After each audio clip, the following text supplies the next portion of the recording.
Hey guys, Trey Belcher here, back with you again, breaking down another FMS movement pattern. Before I get started, I want to send special thanks out to Perform Better for allowing us all to have a platform to present this information to you. Special thanks to Josh Hinkin for collaborating on this Metabolic Stability series, for showing how we can meld the FMS programming with his DBRT programming and the ultimate Sandbag. It's just another great way to show how these systems and all the systems that we use work together, and it's part of a larger, comprehensive way of helping progress fitness and strength and conditioning.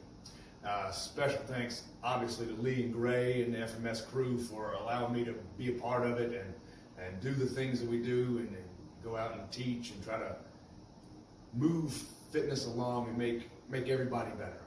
So, special thanks to all those guys. Just want to throw that out and make sure I don't forget that, just to show appreciation for where all this stuff comes. So today we're going to talk about the rotary stability pattern. The rotary stability pattern is the third in the FMS hierarchy, behind the active straight leg raise and the shoulder mobility. It's a reciprocal motion pattern in a quadruped position, and it mimics the climbing and crawling patterns that we see in early childhood development.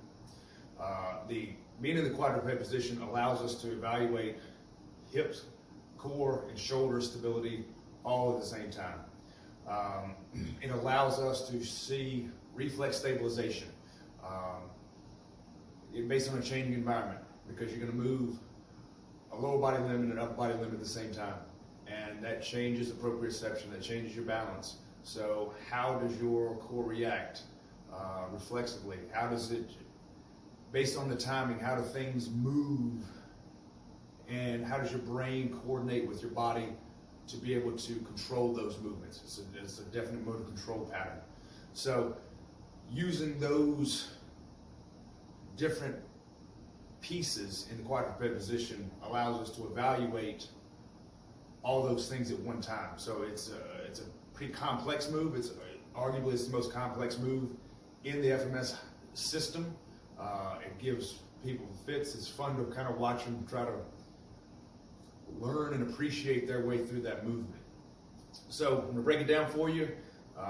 Hopefully I don't make myself look like a fool, but we'll see what happens. It may go in the outtakes. So once you get in position, you'll set the climb up. Just like the rest of the FMS moves, you have up to 3 attempts each side. So you're going to straddle the board, hands underneath your shoulders, thumbs touching the board, knees underneath your hips, knees touching the board, feet pulled up. And from here, first we're going to try unilateral. So I'm going to face the camera here on my left side. So I'm going to shift my weight, keep my left arm, left leg over the board. You're going to move your hand and your leg at the same time. It's one thing, if you move your hand first, reset. If your leg moves first, we reset. If they fall over, we reset. And if anything touches the floor after you start the movement, but before you complete the movement, we reset.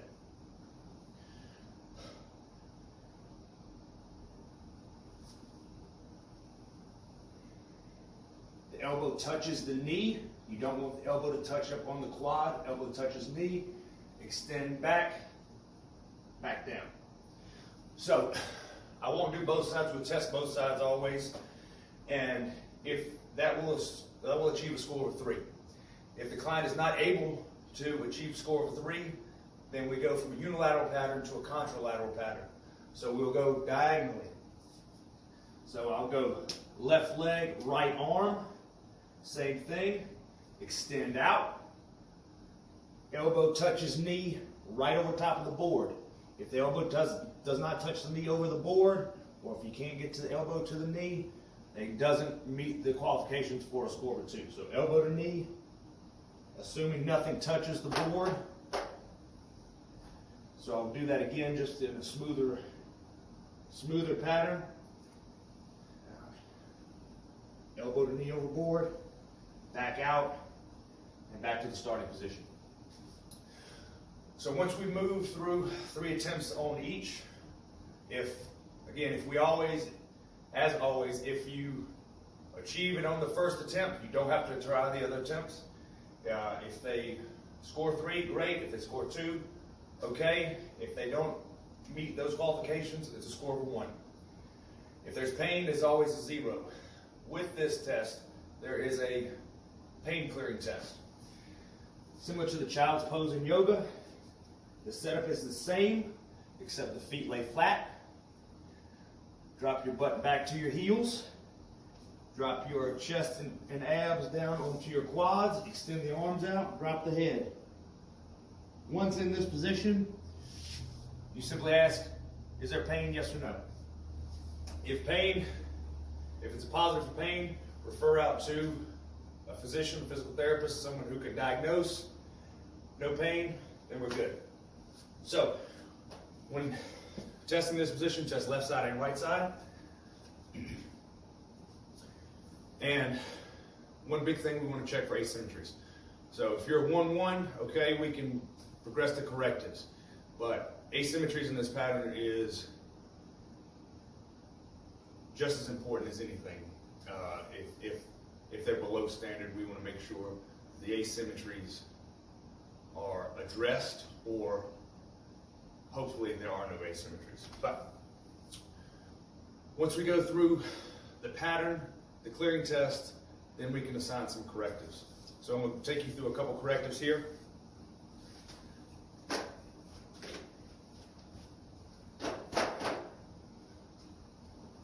first is one of my favorites, and it's the Starfish. So grab your cook band, put your feet into the handles.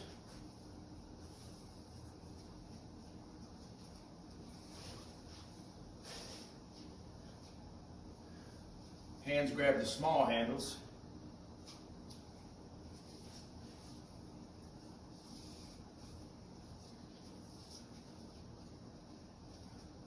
And you extend out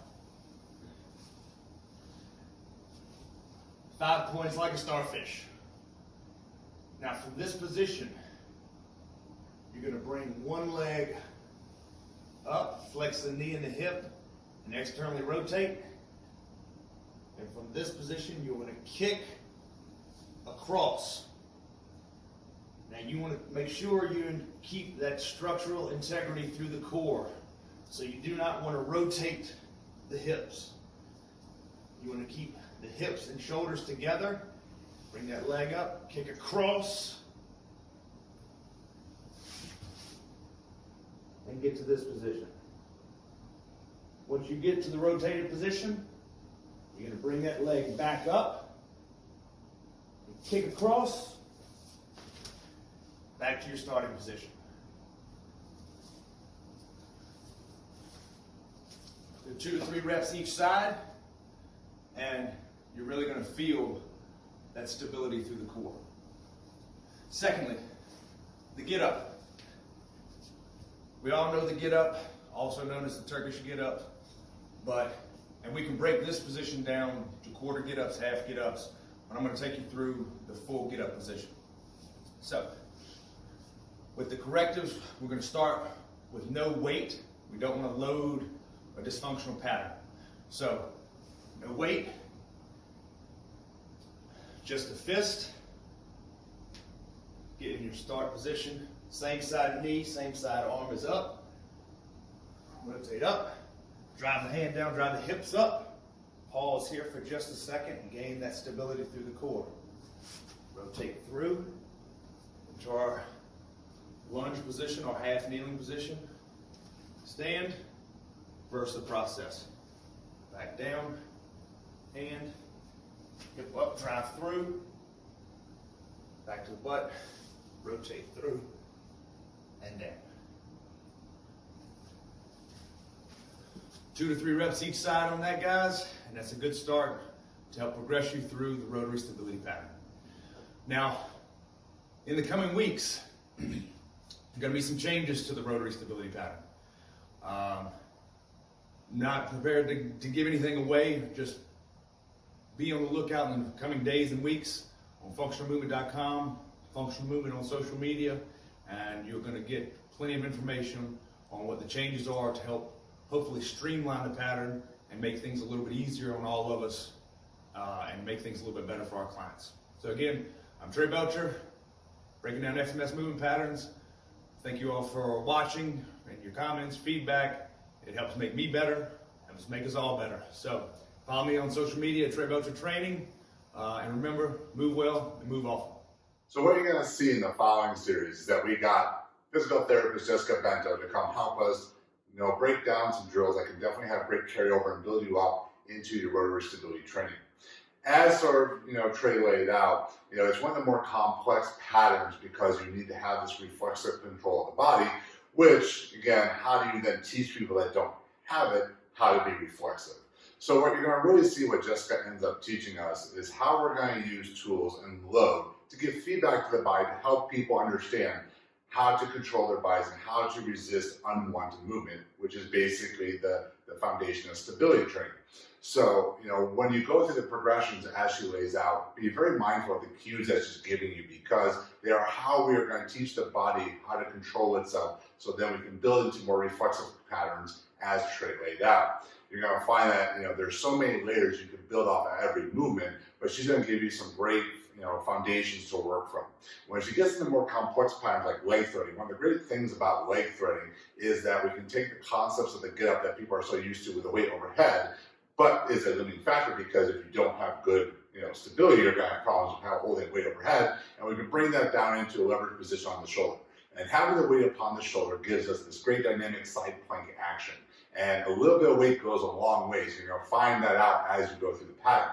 But it's not just about the weight on your shoulder, it's about how we move our body and how we engage the ground as well. And what you're going to see is that we don't lose out a lot of the shoulder stability training because, one, the shoulder on the ground is going to be going through a great deal of range of motion and having great stability from the ground up. And two, we're getting the connection of the shoulder, core, and hip actually on both sides. So when you have the ultimate sandbag upon the shoulder, we're just not holding it, letting it crank in. We're trying to create tension to get it to engage the lat, to again bridge that core connection with the lat and opposite hip.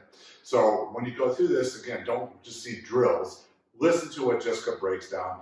Understand what the concept she's trying to convey through very simple cues that we're going to use within these movements. Again, we're not trying to replicate the test that FMS uses. We're trying to build up qualities through different drills that will have a positive carryover upon these drills so that we have a great training experience, but also build up the functional training qualities that we know are so important. All right, so first up is our bird dog iso pull.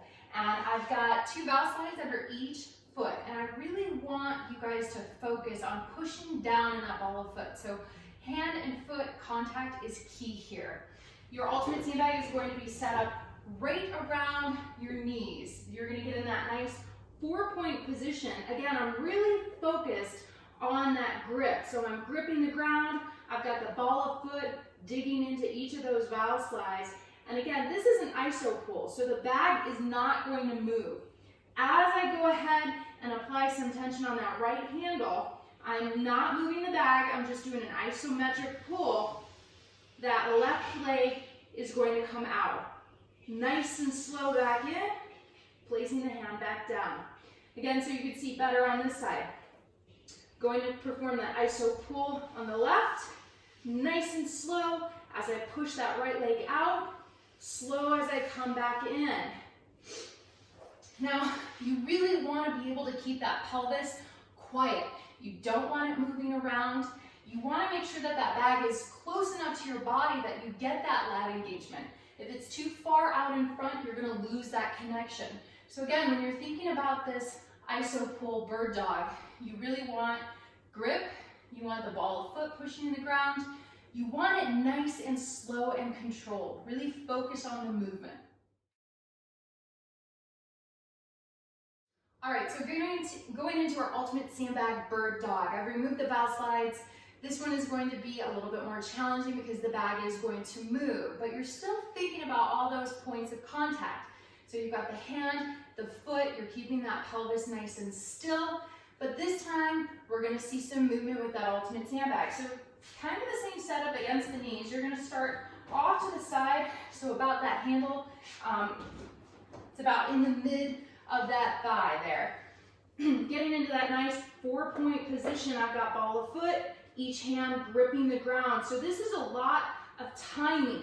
So as I go to grip the outer handle of the ultimate sandbag, as I start to pull, I want that leg to come up and finish at the same time as I pull that bag to the side. So really work on the timing of this. Again, as I pull, I've got that lat engagement, nice and slow, and I want to finish about the same time that leg comes up. Too often, you see people move the bag and lift the leg. So this is about timing. Again, getting some tension on that bag at first, nice and slow, making sure we have that lat engagement, keeping the pelvis nice and still.